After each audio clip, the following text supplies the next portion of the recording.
Money Vikings presents. In this video, we're going to discuss covered calls. So what is a covered call? Is it profitable or not?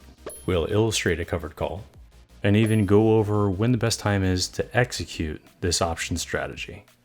First and foremost, we do want to mention that covered calls are one of the beginning option strategies that a lot of investors use when transitioning into playing options. We'll go into that a little later on. For now, just know that covered calls are a way that investors can actually play the market in their favor.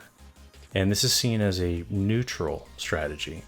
So whether the price is kind of ranging in motion or it's on a downtrend, this is a way that we can reduce our cost average, but also know there is a limited upside potential as well for profitability. Speaking of which, let's go ahead and look at what the profit and loss potential is here. When you initially sell the call option, you get to collect a premium. As long as the price of the stock does not exceed the strike price of your call option, you'll get to retain 100% of that premium. In the situation where the price exceeds the strike price of the option, this is where you'll collect the premium, but you'll also have to sell the shares. And this is where you'll get the difference between when you bought your shares and the strike price that you had to sell them at. So, a potential win-win situation. Now, what does a covered call look like? Most importantly, you have to understand, if you're new to this, an option is equal to 100 shares, whether it's a call or a put. In our example here, you own 100 shares of XYZ company, and for a period of time, the price has been ranging between $40 to $45. Because you see this ranging in price, you can make a good assessment that you can sell a call for $50 at a future date and collect that premium. In our scenario here for XYZ company, let's say you're able to sell that call at 65 cents per share. Since it's 100 shares, that comes out to $65 collected in premium. Now, you bought your shares at $45 a share. 100 times 45, that's $4,500. We're going to subtract the $65 in premium from the $4,500 that you originally spent, since this is collected money that is going to reduce your cost. So that's going to bring your new cost down to $4,435.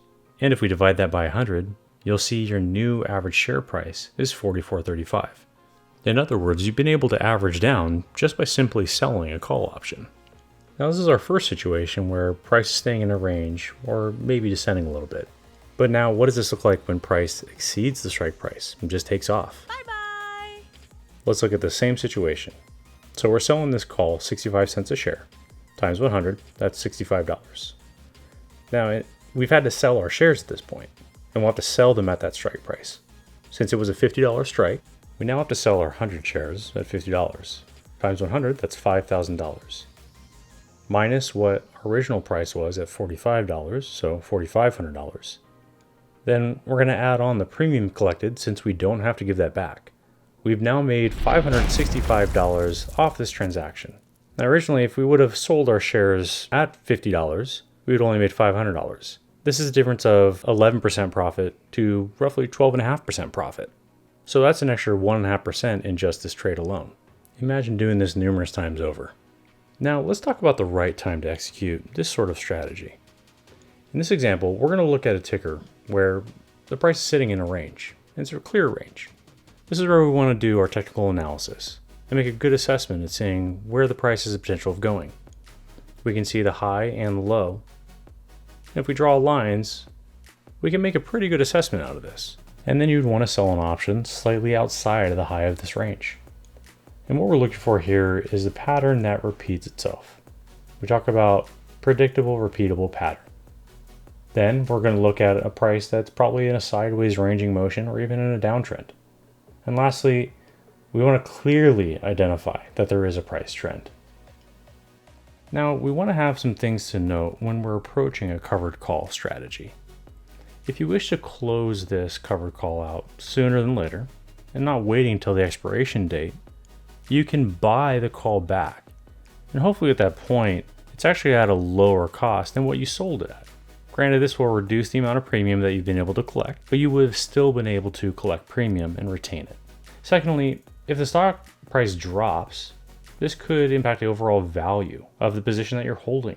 Now, there's some debate on whether a covered call you're considering the cost of the stock or the equity that you own as being part of your quote unquote profit, or if it's just the trade itself is what we're calculating as profitability. So keep this in mind that if you're going to take a longer trade or a longer hold, and you're just trying to cost average down, this is where you'd want to keep working at that, and that these drops don't necessarily impact the overall profits you retain. Well, I hope you enjoyed the video. Don't forget to like, subscribe, and hit the notification bell so you can be aware of all future content that comes out. And hey, come check us out on moneyvikings.com, where we share ideas and strategies to help individuals find their path to financial freedom.